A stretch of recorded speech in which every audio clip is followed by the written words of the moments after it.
If I could write a letter to my 29-year-old self, that letter would have only 3 sentences. This is how it would go. Dear Donna, the trajectory of your finances will rise or fall based on your mindset about money, not your earnings. Number 2, if you give your money the right jobs to do, your money will serve you well. Number 3, otherwise, you're going to experience high stress and high anxiety over money. With love and hope, your future happier self, Donna. Now, my childhood was a loving childhood. It was wonderful. My mom and dad were loving, caring parents. But what they didn't do was really teach my sister and I about finances.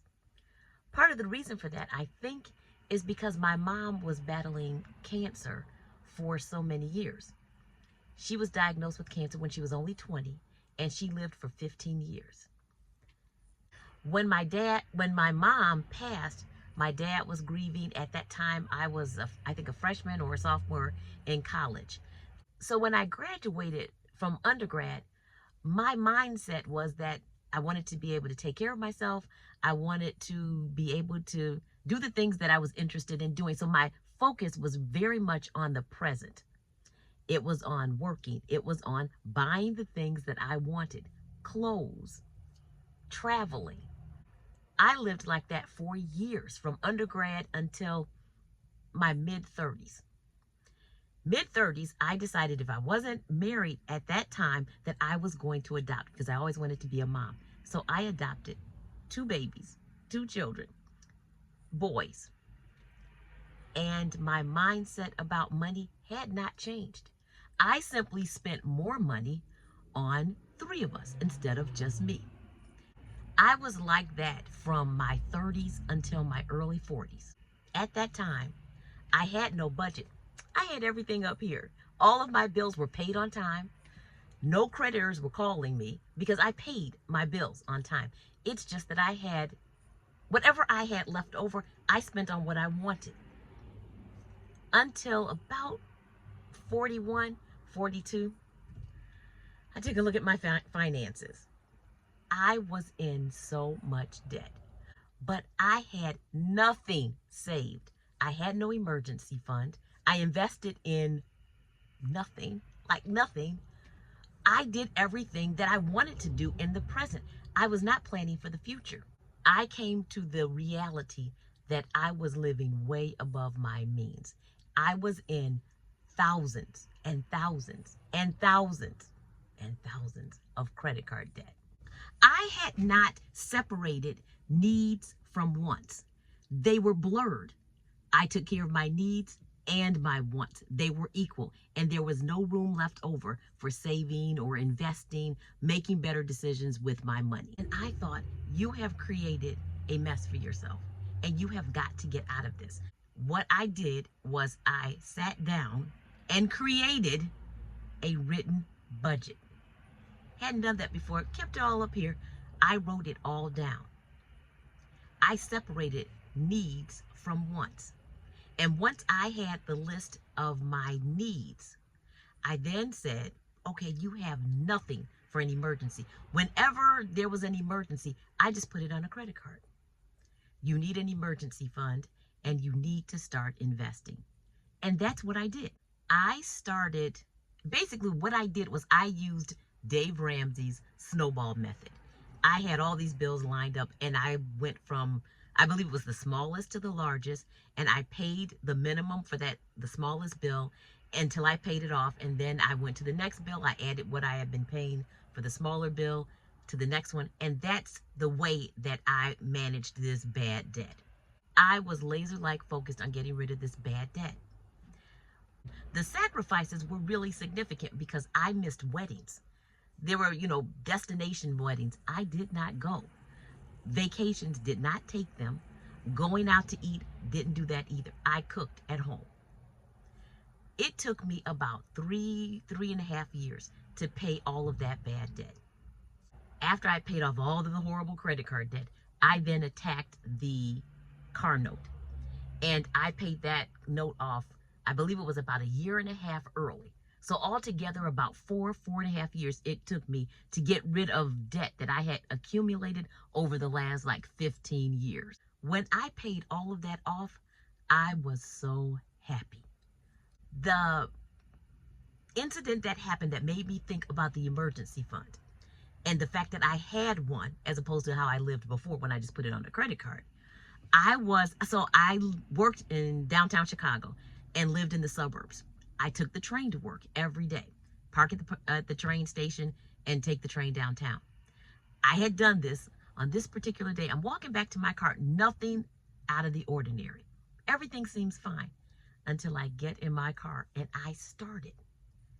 It sounds like a Mack truck. It is shaking and it is so loud. I didn't know what was going on.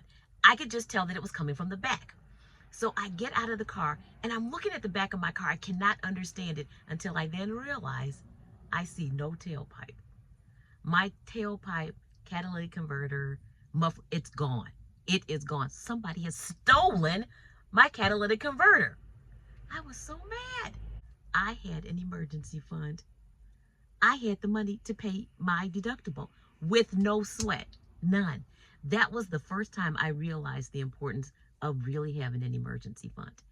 I hope if you are younger than I am, if you're in your 20s and 30s and you're looking at this video, I hope that you take from this video, you are not going to do what I did. At that age, in your 20s and 30s, you have so much time to be able to make such good decisions that will have an effect on you in the future. Make sure you have a budget. Number one, have a budget. Know exactly how much you have to pay out each month and what you have left over. Separate your needs from your wants. They are distinct. Do not blur the two. Have an emergency fund. Start out small. It does not matter. $50 a month, $20 a month. It adds up. And you will be so happy when you have that to turn to when something does happen, because something is going to happen. And it's going to happen whether you're prepared for it or not. Be prepared for it. Have an emergency fund. Time and compounding interest. Invest. And it doesn't matter how small the amount is. Invest it over time, and with compounding interest, you are going to see growth.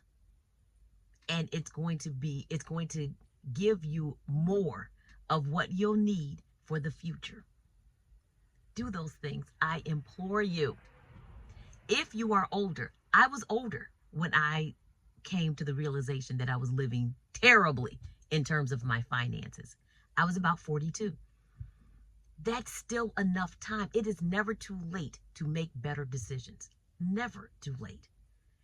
I believed when I was living the way I was living before that I was never, ever going to retire. Retirement was not a thought for me. I was prepared to work until I dropped dead at my desk. And I wasn't particularly upset about it. I just thought that's the way life is. That's not the way life has to be.